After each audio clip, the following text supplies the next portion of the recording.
పెద్దలు గౌరవనీయులు పశ్చిమ శాసనసభ్యులు నాయన్ రాజేందర్ రెడ్డి గారికి, ఈ కార్యక్రమంలో పాల్గొన్నటువంటి గౌరవ గ్రంథాలయ చైర్మన్ గారికి, గౌరవ స్థానిక కార్పొరేటర్కి, వేదిక మీద ఉన్నటువంటి అడిషనల్ కలెక్టర్ గారికి, అధికారులందరికీ కూడా, గౌరవ కార్పొరేటర్స్కి, గౌరవ కౌన్సిలర్స్కి, గౌరవ సర్పంచ్లకి, నూతనంగా ఎన్నికైనటువంటి సర్పంచ్లకి, మిగతా పెద్దలకు, అధికారులకు, ప్రతి ఒక్కరికి కూడా పేరు పేరున నా హృదయపూర్వక నమస్కారాలు.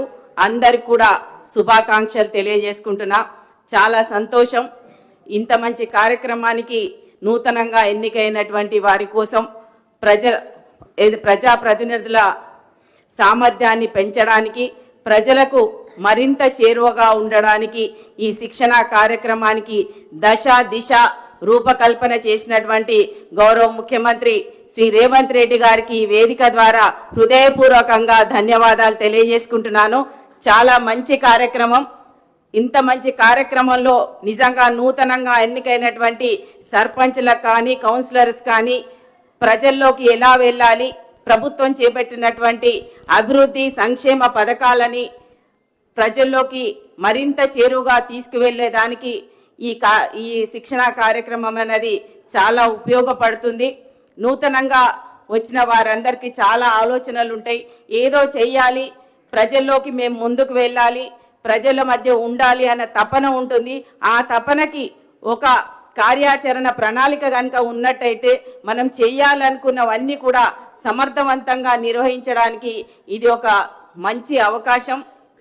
దీనికి ఈరోజు శిక్షణలో దాదాపు 10 థీమ్స్ తోటి కార్యక్రమాన్ని రూపొందించడం జరిగింది. ఆ 10 థీమ్స్లో ఇంతకుముందు కలెక్టర్ గారు చెప్పినట్టు చాలా కార్యక్రమాలు ఉన్నాయి. మనకు తెలిసినంత వరకు ప్రజల్లోకి ఎక్కువగా ప్రజాప్రతినిధులు ఒక నాయకులుగా ప్రజల్లోకి అత్యంత చేరువగా ఉండేటువంటి నాయకత్వం. కాబట్టి ఏ సమస్య ఉన్నా కానీ స్థానికంగా ఉన్న సర్పంచ్ల దగ్గర కానీ, కౌన్సిలర్స్ దగ్గర కానీ, కార్పొరేటర్స్ దగ్గర కానీ రావడం జరుగుతుంది. వారు రాగానే మాకు ఇది కావాలి వెంటనే అన్నది ఉంటుంది. కానీ మనకున్న నిధులతోటి మనం చేసే కార్యక్రమాలు ఏమున్నాయో మనకు ఒక ఆలోచన ఉండాలి. అదేవిధంగా గౌరవ ముఖ్యమంత్రి శ్రీ రేవంత్ రెడ్డి గారు ప్రజా సంక్షేమమే సమగ్రాభివృద్ధి లక్ష్యంగా 6 గ్యారెంటీల పథకాన్ని దశల వారీగా చేపడుతున్నారు. అనేక వినూతన కార్యక్రమాలు తీసుకుంటున్నారు. ఆ దశల వారీగా చేపట్టే కార్యక్రమాల్లో మీకు అందరికీ తెలుసు, మహాలక్ష్మి పథకం కావచ్చు, గృహలక్ష్మి కావచ్చు, ఇంద్రమ్మ ఇండ్లు కావచ్చు, ఇవన్నీ కూడా కేవలం సంక్షేమ పథకాలే కాదు, ప్రజల యొక్క జీవన ప్రమాణాలు పెంచేటువంటి పథకాలు. కాబట్టి ఈ పథకాలన్నీ కూడా ప్రజలకి న్యాయబద్ధంగా, పారదర్శకంగా అయ్యే విధంగా, చేరే విధంగా చేసే బాధ్యత మన ప్రజాప్రతినిధుల మీద ఉంది. దాన్ని మనం సమర్థవంతంగా నిర్వహించుకునే విధంగా మనం ఒక ఆలోచన చేయాలి. చాలా వరకు మనము సర్పంచ్లంటే శానిటేషన్, అదేవిధంగా మౌలిక సదుపాయాలు, వీటన్నిటి మీద కూడా ఉంటుంది. మనకు కూడా ఇప్పటి నుంచే ఒక కరెక్ట్ ప్లానింగ్తో వెళ్తే కనుక అది చాలా బాగుంటుంది. పార్కుల నిర్వహణ కావచ్చు, మనకు చిన్న చిన్న విషయాలే అనిపిస్తుంది. ఎక్కడ పోగానే కుక్కలు పెడతా అంటారు, కోతుల పెడతా అంటారు, ఇవన్నీ కూడా ఉంటాయి. అన్ని సమస్యలు కూడా మన మధ్యనే ఉంటాయి. కాబట్టి వాటన్నిటి కూడా ఆలోచించి చేయాలి. మనము ట్రీ ప్లాంటేషన్ కూడా మనం ప్రధానంగా తీసుకోవాల్సిన అవసరం ఉన్నది. ప్రతిరోజు కూడా ఎక్కడ చెత్త అక్కడ వేసే దాంట్లో కూడా చెత్తను కూడా ఏ విధంగా దాన్ని కంపోజ్ చేయడం, దాన్ని ఎండ్ పాయింట్కి తీసుకువెళ్ళే విధంగా మనం ఏ విధంగా ప్రణాళిక చేయాలన్నది కూడా ఇప్పుడు మనకున్న వాళ్ళందరూ కూడా మంచి ఎక్స్ప్లెయిన్ చేసే విధంగా ఇక్కడ ఒక సిస్టమేటిక్గా పొద్దుటి నుంచి సాయంత్రం వరకు కూడా ఏ ప్రణాళిక ఏ విధంగా తీసుకోవాలని చెప్పడం జరిగింది. దీంతో పాటు మనకి ప్రధానంగా మన నడపాలి అంటే, కార్పొరేషన్స్ కానీ మున్సిపాలిటీస్ కానీ మనం నడపాలి అంటే మనకు సెల్ఫ్ రెవెన్యూ అంటే మన మున్సిపాలిటీలు మన సొంత రెవెన్యూ తోటే, ప్రభుత్వం ఇచ్చే దాంతో పాటు మన సొంత రెవెన్యూ తోటి నడిపే మున్సిపాలిటీ. కాబట్టి సెల్ఫ్ సస్టైన్ కావాలి అంటే మనకు ట్యాక్సెస్ అన్నది చాలా అవసరం.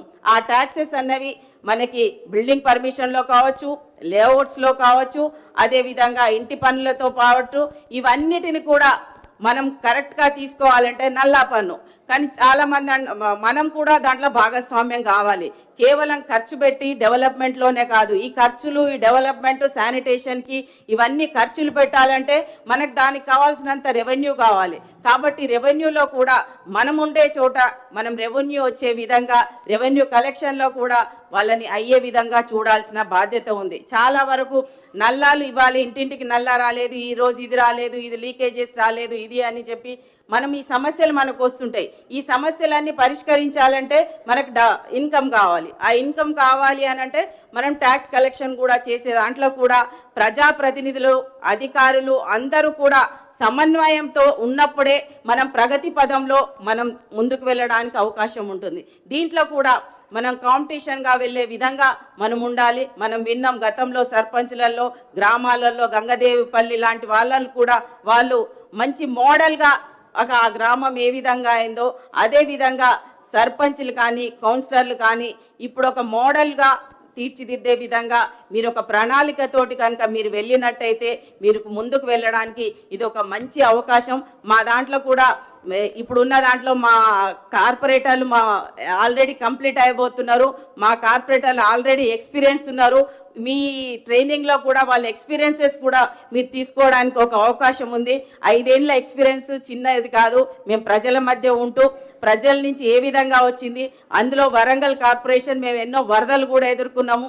ఆ వరదలు కానీ అవన్నీ కూడా ఏ విధంగా ఓవర్కమ్ అయినాం, అవన్నీ కూడా చేసుకుంటూ ఇప్పుడు మా అదృష్టం ఏమంటే గౌరవ ముఖ్యమంత్రి శ్రీ రేవంత్ రెడ్డి గారు మాకు వరదలప్పుడు ఆర్థిక సహాయం అందించడమే కాకుండా అన్ని విధాల ఏ విధంగా ఇవ్వాలని ఫండ్స్ ఇస్తూ ఇప్పుడు నూతనంగా అండర్ గ్రౌండ్ డ్రైనేజ్ సిస్టమ్ని కూడా మా వరంగల్ నగరానికి ఇచ్చినందుకు ఈ వేదిక ద్వారా వారికి హృదయపూర్వకంగా ధన్యవాదాలు తెలియజేసుకుంటూ అత్యధిక నిధులను మన గౌరవ ముఖ్యమంత్రి శ్రీ రేవంత్ రెడ్డి గారు ఇవ్వడము, ఇక్కడ ఉన్న డెవలప్మెంటల్ యాక్టివిటీస్లో చేయడము ఇవన్నీ కూడా జరుగుతున్నాయి. ఒక మేయర్గా నేను ఇక్కడ సమన్వయంతో పనిచేస్తున్నాను అంటే మా గౌరవ శాసనసభ్యులు, అదే ఇక్కడ ఉన్నటువంటి నాయన్ రాజేందర్ రెడ్డి గారు కావచ్చు, ఇతర శాసనసభ్యులు అందరూ కూడా కలిసి అదే విధంగా మా గౌరవ కమిషనర్ గారు, ఇప్పుడున్నటువంటి కలెక్టర్ ఇన్ఛార్జ్ కమిషనర్ గారు, అధికారులు అందరం కూడా సమన్వయంతో పనిచేయడం వల్లనే ఈరోజు వరంగల్ గ్రేటర్ కార్పొరేషన్